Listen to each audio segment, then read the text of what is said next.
City of joy Kolkata আর কলকাতার অন্যতম tourist এরিয়াগুলোর মধ্যে হচ্ছে ভিক্টোরিয়া মেমোরিয়াল একদম পপুলার একটা প্লেস। কলকাতায় থাকেন বা কলকাতায় ঘুরতে এসেছেন এমন কোনো পার্সন নাই যে ভিক্টোরিয়া মেমোরিয়ালে যায় নাই বা দেখে নাই। আসসালামু আলাইকুম, ওয়েলকাম টু অ্যানাদার ভিডিও। কলকাতায় ভিক্টোরিয়া মেমোরিয়াল পার্কে যাওয়ার সাজেস্ট এটা আসলে সবাই করে। কলকাতায় গিয়ে কাউকে জিজ্ঞেস করলেই বলবে যে ভিক্টোরিয়া মেমোরিয়ালে যাওয়ার জন্য। তো অবশেষে আমিও এবার হচ্ছে কলকাতায় গিয়ে ভিক্টোরিয়া মেমোরিয়াল ভিজিট করে আসলাম। তো প্রথমে হচ্ছে টিকিট নিয়েছি। টিকিট আমাদের বাংলাদেশিদের জন্য পড়েছিল 100 রুপি, ইন্ডিয়ানদের জন্য 30 রুপি। আপনারা যেখানেই থাকেন না কেন একটা ট্যাক্সি বা ক্যাব বুক করে চলে আসতে পারেন। বার্গেটিং করে নিতে হবে, আপনাদের একটু সুবিধার্থে ওভার চেক করে নিতে পারেন, তাহলে হচ্ছে আইডিয়া হবে যে কত টাকা আসতে পারে। চলেন আমরা একটু ভিক্টোরিয়া মেমোরিয়াল ঘুরে দেখি যে কেমন আসলে। তবে ভিক্টোরিয়া মেমোরিয়ালের গার্ডেনটা বেশ সুন্দর, এত সুন্দর, মানে ফুল টুল একদম সবুজে শ্যামলে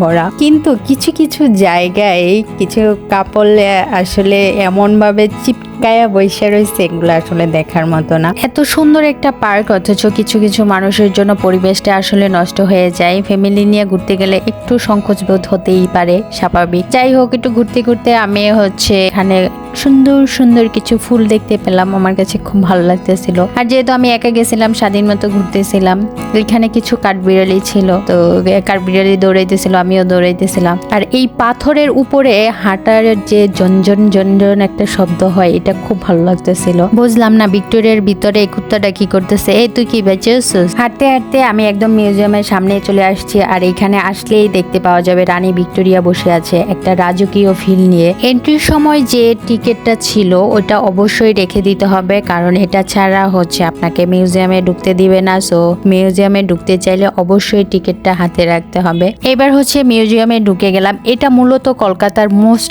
আইকনিক একটা প্লেস। ভিক্টোরিয়া মেমোরিয়াল মার্বেলের তৈরি একটা বিশাল ঐতিহাসিক ভবন, আর এটা কুইন ভিক্টোরিয়ার স্মৃতিতে তৈরি করা হয়েছিল। এটা হচ্ছে বর্তমানে কলকাতার শীর্ষ দর্শনীয় একটা স্থান। মিউজিয়ামের ভিতরে মূলত দেখতে পাওয়া যায় অনেকের ভাস্কর্য, বিল্ডিং এর রাজকীয় নকশা এবং অনেক ঐতিহাসিক ছবির পেন্টিং, আরো অনেক অনেক প্রাচীন নিদর্শন। চলেন একটু চোখ বুলিয়ে নেই।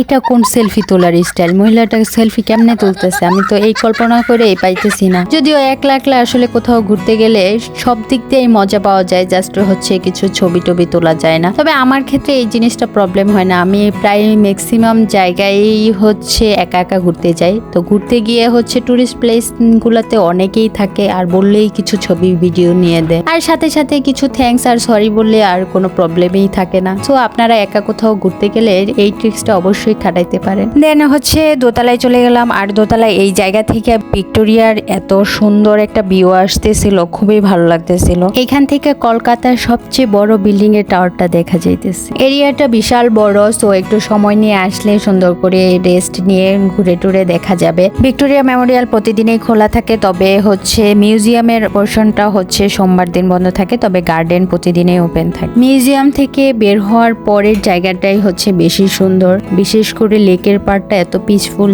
ছিল বলার বাইরে। আপনাদের কাছে ভিডিওটা কেমন লেগেছে অবশ্যই কমেন্টস করে জানাবেন। আজকের মতো এখানে, আল্লাহ হাফেজ।